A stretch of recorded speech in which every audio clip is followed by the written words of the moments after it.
Video ini adalah video pertama untuk mata pelajaran penataan produk atau display. Perlu kalian ketahui bahwa penataan produk merupakan salah satu aktivitas yang sangat penting dalam keseharian operasional pengelolaan sebuah toko. Hasil dari aktivitas ini sangat berpengaruh langsung pada tingkat keberhasilan penjualan produk di dalam toko. Terlebih lagi bagi toko-toko retail modern yang mempunyai format layanan mandiri seperti minimarket, supermarket, maupun hypermarket. Nah, kegiatan menata barang merupakan kegiatan untuk memamerkan, mempertunjukkan, atau memperlihatkan sesuatu produk kepada pengunjung yang salah satu tujuannya sebagai alat promosi. Apalagi kalau yang ditata merupakan produk baru. Nah, pada video ini kita akan mengenal tentang kegiatan penataan produk dan penggolongan dalam penataan barang. Untuk itu, simak video ini selengkapnya. Bagian pertama ini, kita akan mengenal penataan produk. Nah, bisnis pemasaran memerlukan sebuah komunikasi antara produsen dengan konsumen untuk mempromosikan barang secara langsung agar dapat menarik minat calon pembeli terhadap produk yang dipromosikan. Salah satu komunikasi antara produsen dengan pelanggan dapat terjadi melalui gambaran visual, layout maupun penataan produk atau display di dalam toko. Nah, penataan produk atau display merupakan suatu peragaan untuk mempengaruhi konsumen melalui demonstrasi pemajangan barang sehingga memperoleh kesan tersendiri bagi konsumen. Yang pertama adalah pengertian penataan produk atau display. Penataan produk dalam kegiatan pemasaran sering dikenal dengan istilah display atau visual merchandising atau merchandise presentation. Nah, display sendiri adalah penataan barang dagangan di tempat tertentu dengan tujuan menarik minat konsumen, memudahkan konsumen untuk melihat dan memilih barang yang pada akhirnya membeli produk atau barang yang ditawarkan. Ada beberapa pengertian display menurut beberapa ahli. Nah, yang pertama menurut Ngadiman, display adalah tata letak barang dengan memperhatikan unsur pengelompokan jenis dan kegunaan barang, kerapian dan keindahan agar terkesan menarik dan mengarahkan konsumen untuk melihat, mendorong, dan memutuskan untuk melakukan pembelian. Nah, kemudian menurut William G. Salt, display adalah suatu cara mendorong perhatian dan minat konsumen pada toko atau barang dan mendorong keinginan membeli melalui daya tarik penglihatan. Yang ketiga, menurut Sophia dan Shihabuddin, display adalah suatu yang dilakukan untuk menata barang yang mengarahkan pembeli agar tertarik untuk melihat dan memutuskan untuk membeli. Dari beberapa pengertian ini, dapat ditarik kesimpulan bahwa sebenarnya tujuan display adalah untuk menarik perhatian konsumen, sehingga mendorong konsumen itu untuk melakukan pembelian, mendorong konsumen untuk berkeinginan membeli, mendorong konsumen untuk memutuskan membelinya. Nah, itulah pengertian display menurut beberapa ahli. Selanjutnya ada beberapa tujuan dari display. Yang pertama, tujuan display adalah sebagai attention dan interest customer. Attention dan interest customer memiliki pengertian untuk menarik perhatian para pembeli. Nah, hal ini bisa dilakukan dengan cara menggunakan misalkan lampu warna-warni, pernak-pernik, cat dinding yang bervariasi warnanya, bila perlu mungkin diberikan hiasan, plang toko yang besar dan sebagainya. Nah, tujuan display produk ini lebih mengarahkan pada usaha agar konsumen tertarik pada produk serta mau datang dan masuk ke toko atau lokasi tempat jualan. Nah, kemudian tujuan yang kedua adalah desire and action customer. Desire and action customer yang dapat diterjemahkan menimbulkan keinginan calon pembeli sehingga tertarik untuk memiliki barang-barang yang dipamerkan atau dipajang di toko tersebut. Misalkan dengan cara menghias tempat dagang, memberikan label harga yang besar bila memberikan diskon, bahkan menghias barang dagangan dengan hiasan yang menarik dan melengkapinya dengan pelengkap lainnya. Nah, tujuan display barang semacam ini cenderung mengarahkan pada kenyamanan dan kemudahan bagi calon pembeli dalam melihat serta memilih produk. Hal yang perlu kita tangkap di sini adalah kenyamanan dan kemudahan. Nah, karena dua kata ini sangat dibutuhkan dan disenangi oleh para calon pembeli. Kalian juga ketika masuk ke toko pasti ingin mendapatkan kenyamanan di dalam toko dan kemudahan ketika proses pembelian. Nah, saat calon pembeli nyaman, mereka akan dengan senang melihat dan memilih produk yang dicari. Hal ini tentu akan membuat calon pembeli lebih betah di toko guna mencari atau memilih produk yang mereka butuhkan. Lihat awalnya datang ke toko ngantar teman yang mau beli. Keluar toko kita yang borong lebih banyak. Nah, tapi hal sebaliknya, bila calon pembeli merasa tidak nyaman dan merasa kesulitan dalam melihat dan mencari barang, tentu mereka akan cepat meninggalkan tempat jualan yang dikunjunginya, akan cepat meninggalkan toko. Akibatnya apa? Peluang penjualan akan hilang. Nah, kemudian selanjutnya ini adalah contoh dari attention dan interest customer. Ya, ini adalah contoh display yang menarik perhatian orang. Display dibentuk menyerupai sebuah tank, ya, sehingga menarik perhatian. Kalian pasti sering melihat display semacam ini di beberapa toko minimarket, supermarket maupun hypermarket.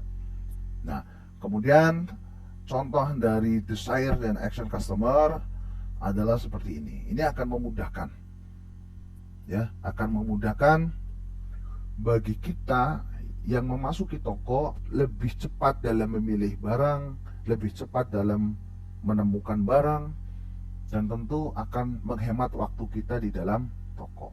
Dan kita akan merasa nyaman dengan keadaan toko yang seperti ini, ya kan?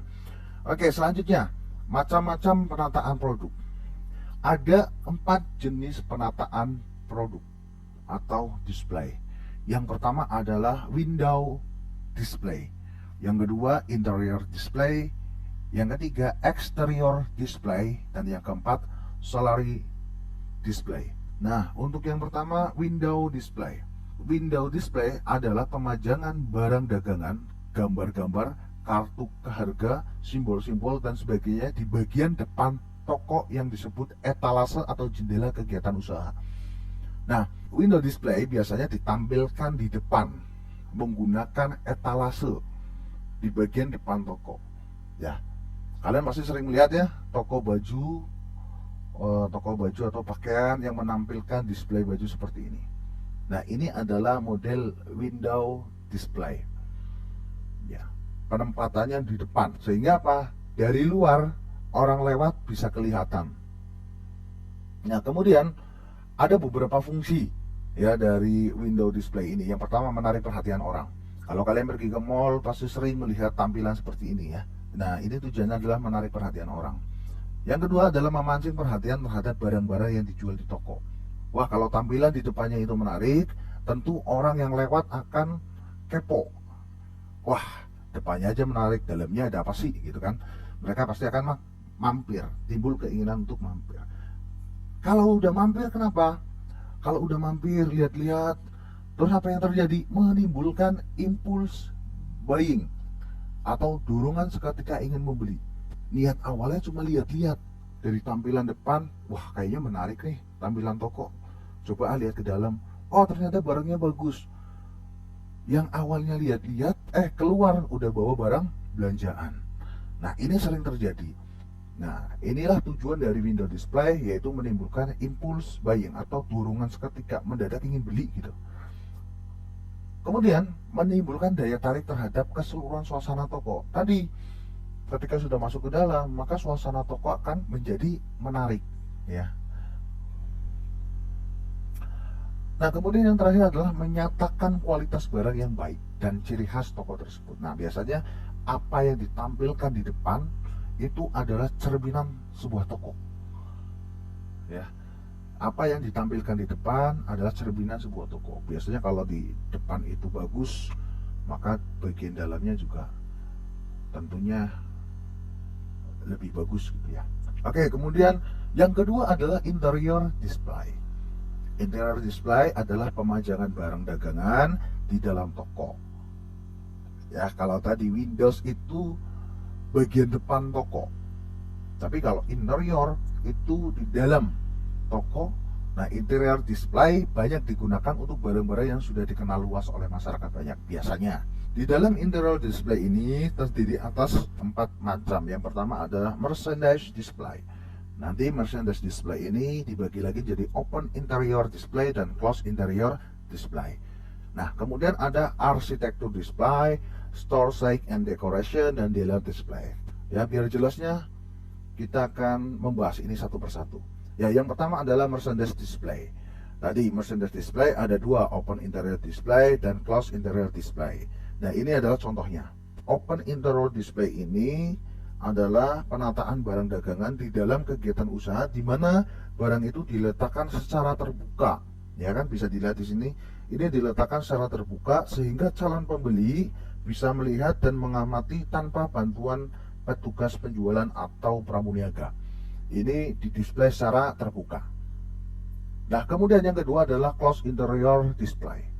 Nah, mungkin kalau kalian sering ya ke toko roti ya, toko kue, cake dan sebagainya, itu biasanya menggunakan close interior display. Karena apa? Tujuannya adalah untuk menjaga barang dagangan agar tidak kotor. Nah, close interior ini biasanya berada atau ditaruh di dalam lemari kaca atau etalase, sehingga calon pembeli hanya bisa melihat saja tanpa bisa memegang.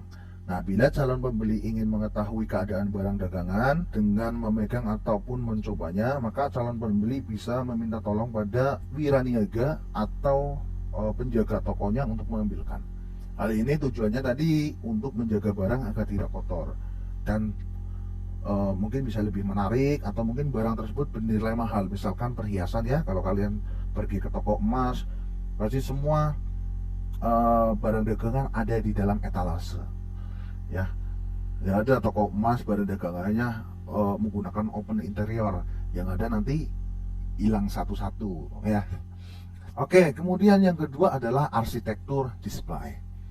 Architectural display, nah itu menata barang dagangan sesuai dengan penggunaannya. Architectural display ini dapat memperbesar daya tarik calon pembeli terhadap barang karena barang-barang dagangan dipertunjukkan secara realistis.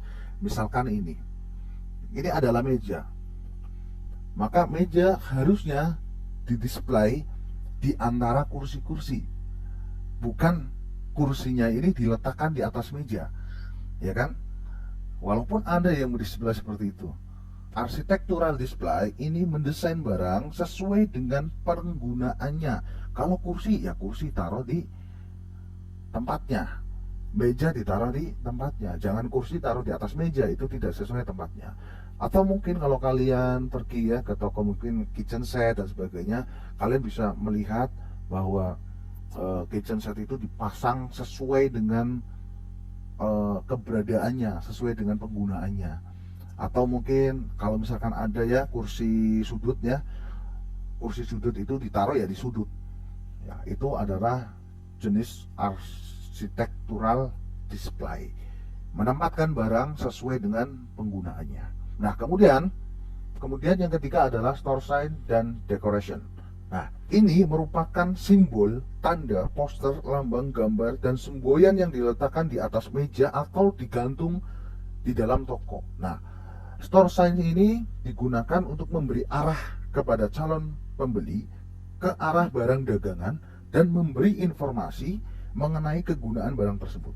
Nah, misalkan ya di sini biasanya kalau kalian pergi ke toko pakaian misalkan ada tanda ya yang bergelantungan itu di atas, biasanya ada misalkan kemeja dewasa ya, kemeja remaja dan sebagainya. Atau misalnya di toko buku ya, di toko buku biasanya juga menggunakan tanda kan, buku tentang pendidikan, tentang religius, tentang fiksi, non fiksi dan sebagainya. Adapun dekorasi ini ya pada umumnya digunakan dalam acara-acara khusus seperti misalkan hari raya. Nah, di contoh ini adalah dalam memperingati Ramadan ya, pada bulan Ramadan maka toko didekor sesuai dengan temanya, yaitu tema Ramadan. Oke, kemudian 4 adalah dealer display. Nah, dealer display merupakan simbol atau petunjuk-petunjuk mengenai penggunaan barang yang dibuat oleh produsen. Nah, simbol-simbol tersebut seakan-akan memberi peringatan kepada pramuniaga agar tidak memberikan informasi yang tidak sesuai atau tidak benar kepada para calon pembeli. Jadi setiap produk itu biasanya sudah ada informasi produknya, sehingga apa? Pramuniaga tidak bisa mengarang, tidak bisa melebih-lebihkan spesifikasi produk. Ya, karena apa? Sudah ada petunjuk-petunjuk mengenai barang tersebut. Nah, kemudian yang ketiga tadi setelah window display, interior display. Nah, yang ketiga adalah exterior display. Exterior display adalah pemajangan barang dagangan di tempat tertentu di luar kegiatan usaha yang biasa digunakan. Nah, pemajangan sistem ini banyak digunakan untuk promosi barang, pengenalan produk baru, penjualan istimewa seperti misalkan cuci budal, adanya diskon besar-besaran ya, biasanya ditaruh di depan, di luar toko, ya kan, dan lain sebagainya. Nah, adapun untuk pemasaran secara tetap, pemajangan sistem ini kurang optimal. Karena apa? Ada beberapa kelemahan seperti faktor pengamanan, karena ditaruh di depan toko, otomatis akan menimbulkan masalah keamanan. Kemudian juga cuaca ya, kalau misalkan hujan bagaimana nanti barang-barangnya dan lain sebagainya. Intinya exterior display ini hanya tepat dipergunakan untuk kondisi penjualan tertentu. Nah, kemudian yang keempat setelah exterior display adalah solari display. Solari display adalah menempatkan barang dagangan di bagian department store sebagai daya tarik bagi konsumen setelah masuk ke dalam toko. Misalnya pakaian yang digunakan oleh boneka model atau mannequin. Ya, kalian masih sering melihat ya ke dalam, masuk ke dalam toko model-model seperti ini. Ya, display-display seperti ini. Ini fokusnya adalah penggunaan boneka model atau mannequin ya sebagai media untuk mendisplay. Nah, itulah keempat macam-macam penataan produk atau display. Saya ulang lagi, yang pertama adalah window display. Yang kedua, interior display.